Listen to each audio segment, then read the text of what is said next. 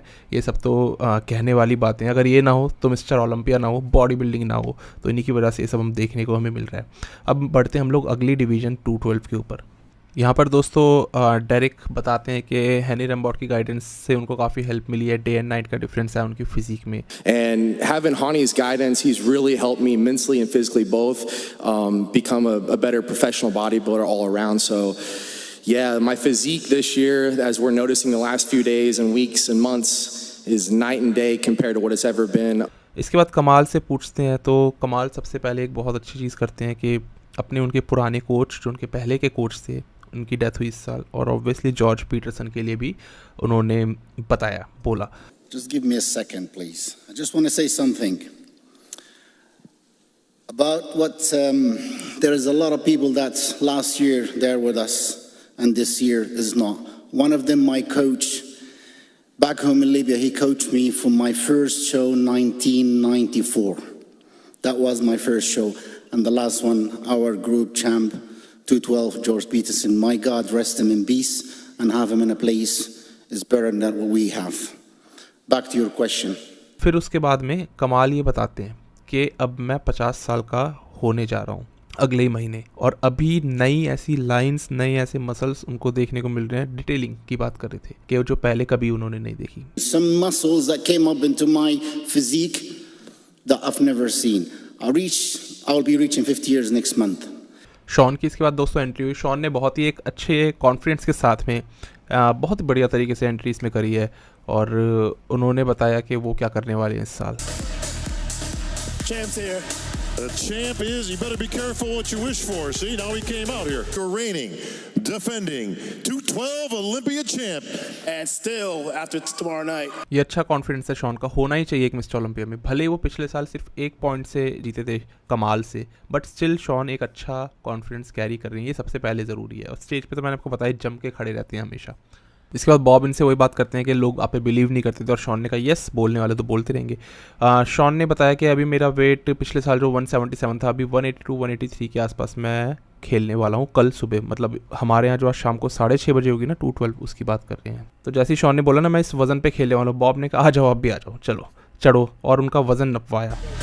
305, that's still Ramy. It's 185. Looks like the champ is not playing around, man. He is here.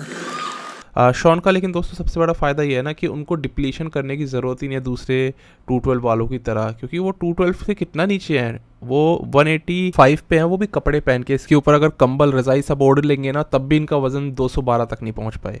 तो ये इनको बहुत बड़ा advantage है इनके लिए। तो यही बॉडी बिल्डिंग डिवीजन है, इनको कोई वेट मेंटेन करके नीचे लाने की ज़रूरत ही नहीं, ऑलरेडी इतना नीचे है। ओके दोस्तों, अब यहाँ पर होती है प्रेस कॉन्फ्रेंस ख़त्म और सारे एथलीट्स अलग अलग डिवीजन की सभी आते हैं वापस से एक बार स्टेज पे, और बिग रैमी के साथ स्टार्टिंग होती है। All right, folks, you've seen some of the best physiques in the world right here on this stage. History will be made. Winter is here. Winter is coming.